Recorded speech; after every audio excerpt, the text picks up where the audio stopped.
Assalamualaikum warahmatullahi wabarakatuh. Perkenalkan, nama saya Sofia, calon guru penggerak angkatan 10 dari TK Setompa Aisyah, Kabupaten Sanggau. Dalam kesempatan kali ini, saya akan mewawancarai beberapa kepala sekolah dengan tujuan pembelajaran khusus. CGP dapat melakukan analisis atas penerapan proses pengambilan keputusan berdasarkan pengetahuan yang telah dipelajarinya tentang berbagai paradigma, prinsip, serta langkah pengambilan dan pengujian keputusan di sekolah asal masing-masing atau di lingkungan lainnya. Panduan pertanyaan wawancara sudah tertera di bawah ini. Kemudian wawancara yang pertama saya lakukan dengan Ibu Salbia, Sarjana Pendidikan Anak Usia Dini, Kepala Sekolah TK Pertiwi, Kabupaten Sanggau. Permasalahan yang beliau hadapi adalah kesalahpahaman dalam hubungan wali kelas dan guru pendamping sehingga hubungan kedua guru tersebut kurang harmonis. Pertanyaan yang pertama, selama ini bagaimana Ibu dapat mengidentifikasi kasus-kasus yang merupakan dilema etika atau pembangun moral? Beliau menjawab, sudah menjadi tugas rutin beliau kalau setiap hari harus berkeliling melihat-lihat keadaan kelas dan beliau lihat sepertinya ada sesuatu di antara wali kelas dan guru pendamping di kelas B2. Itu beliau amati sudah beberapa hari dan benar seperti dugaan beliau, guru pendamping kelas B2 akhirnya menemui beliau dan menceritakan permasalahannya beberapa minggu ini. Di saat mengajar di kelas rasanya tidak nyaman karena tidak ada kerjasama dan guru pendamping ini merasa serba salah. Dan setiap akan turun ke sekolah, guru pendamping ini merasa akan pergi ke neraka dan akhirnya guru pendamping ini minta pindah ke kelas lain. Pertanyaan kedua, selama ini bagaimanakah Ibu mengambil keputusan di sekolah Ibu, terutama untuk kasus-kasus di mana ada dua kepentingan yang sama-sama benar atau sama-sama mengandung nilai kebajikan? Beliau menjawab, akan menyelesaikannya kasus apapun yang terjadi di sekolahnya dengan cara bermusyawarah, apalagi kasus-kasus yang menyangkut dilema etika. Pertanyaan ketiga, langkah-langkah atau prosedur apa yang bisa Ibu lakukan selama ini? Beliau menjawab, setelah beberapa hari saya amati dan ada laporan dari guru pendamping, beliau juga memanggil wali kelas serta secara pribadi dan menanyakan kebenaran kondisi di kelas. Kata wali kelas B2, karena guru pendamping itu pernah bilang sudah mau pensiun dan SK-nya sudah dalam proses, jadi pekerjaan di kelas nanti akan menjadi tanggung jawab wali kelasnya, maka wali kelas B2 tersebut tidak melibatkan guru pendamping saat bekerja. Pertanyaan keempat, hal-hal apa saja yang selama ini Ibu menganggap efektif dalam mengambil keputusan pada kasus-kasus dilema etika? Beliau menjawab, hal yang paling beliau anggap efektif adalah mempertemukan kedua guru yang bermasalah, yaitu wali kelas dan guru pendamping, untuk mengungkapkan perasaannya dan mengambil kesimpulan, kemudian mencari jalan penyelesaiannya. Pertanyaan kelima, hal-hal apa saja yang selama ini merupakan tantangan dalam pengambilan keputusan pada kasus-kasus dilema etika? Beliau menjawab, hal-hal yang menjadi tantangan dalam menghadapi kasus dilema etika adalah harus sangat berhati-hati dalam memutuskan masalah, karena dari pihak yang menghadapi masalah merasa sama-sama benar. Pertanyaan keenam, apakah Ibu memiliki tata kelola atau jadwal tertentu dalam sebuah penyelesaian masalah etika? Apakah Ibu langsung menyelesaikannya di tempat atau memiliki sebuah jadwal untuk menyelesaikannya? Bentuk atau prosedur seperti apa yang Ibu jalankan? Beliau menjawab, untuk menyelesaikan kasus yang terjadi di sekolah, beliau tidak ada jadwal khusus, tetapi jika ada masalah itu sudah diidentifikasi dan akan segera diselesaikan sesuai dengan prosedur tanpa dibiarkan berlarut-larut. Pertanyaan ketujuh, adakah seseorang atau faktor yang selama ini mempermudah atau membantu Ibu dalam mengambil keputusan dalam kasus-kasus dilema etika? Beliau menjawab ada, yaitu rekan guru, wali kelas, dan guru pendamping. Pertanyaan kedelapan, dari semua hal yang disampaikan, pembelajaran apa yang dapat Ibu petik dari pengalaman Ibu mengambil keputusan dilema etika?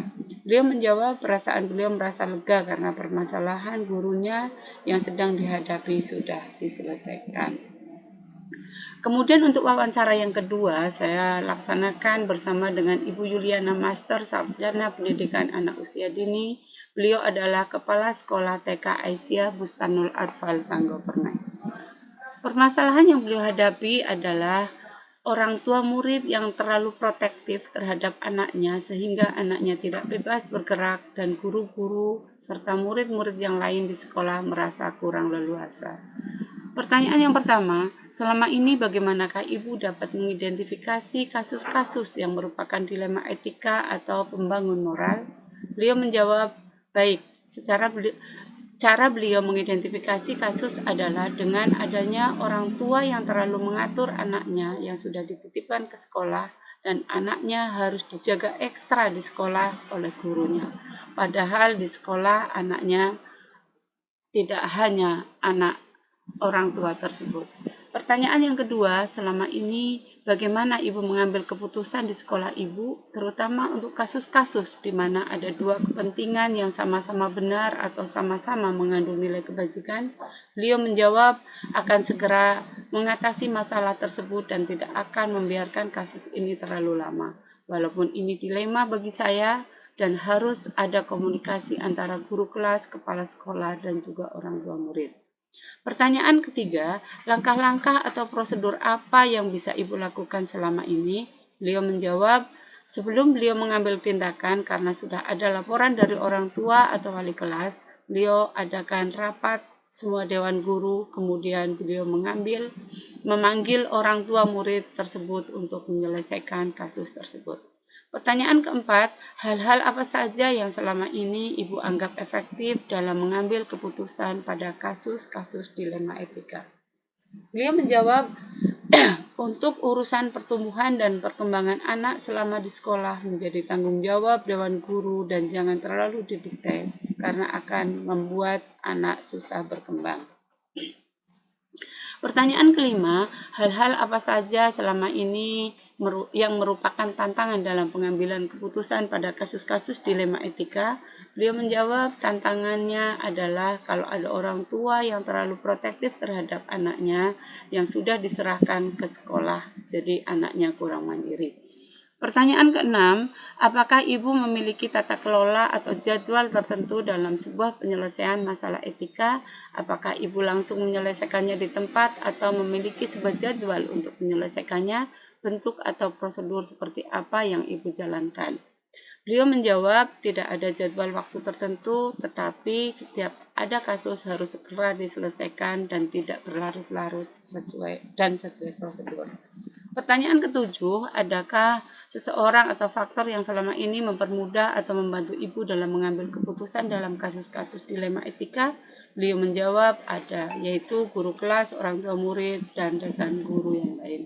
Pertanyaan ke-8, dari semua hal yang disampaikan, pembelajaran apa yang dapat Ibu petik dari pengalaman yang dalam mengambil keputusan dilema etika? Beliau menjawab, pembelajaran yang beliau bisa ambil adalah setiap permasalahan tentu ada solusinya.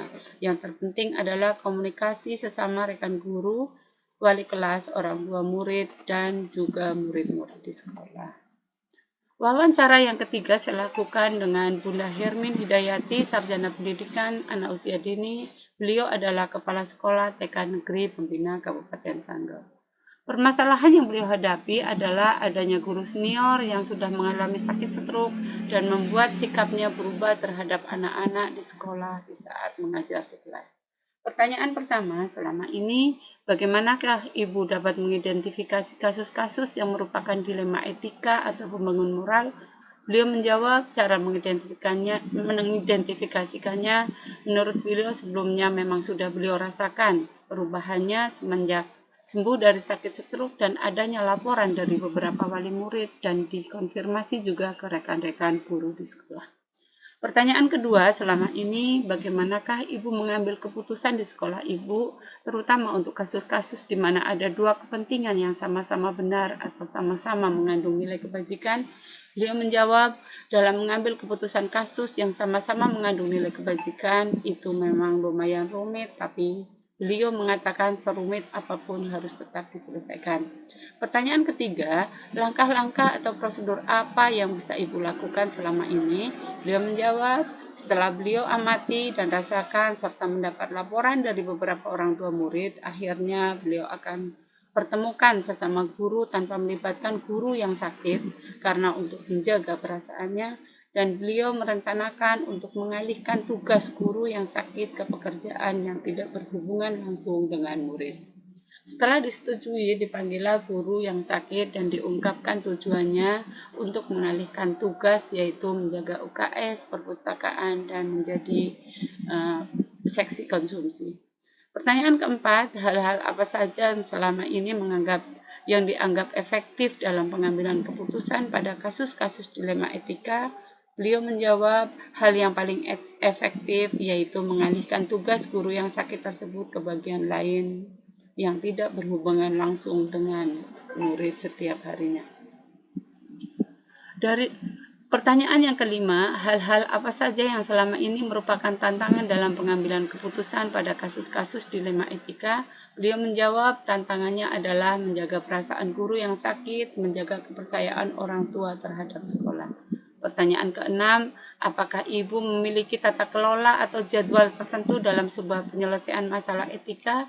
Apakah Ibu langsung menyelesaikannya di tempat atau memiliki sebuah jadwal untuk menyelesaikannya? Bentuk atau prosedur seperti apa yang Ibu gunakan? Beliau menjawab, tidak. Di saat permasalahan itu terdeteksi, akan segera ia selesaikan. Pertanyaan ketujuh, adakah seorang atau faktor yang selama ini mempermudah atau membantu Ibu dalam mengambil keputusan dalam kasus-kasus dilema etika? Beliau menjawab, ada semua rekan guru, orang tua murid, dan orang tua murid. Pertanyaan ke-8, dari semua hal yang disampaikan, pembelajaran apa yang dapat Ibu petik dari pengalaman pengambilan keputusan dilema etika?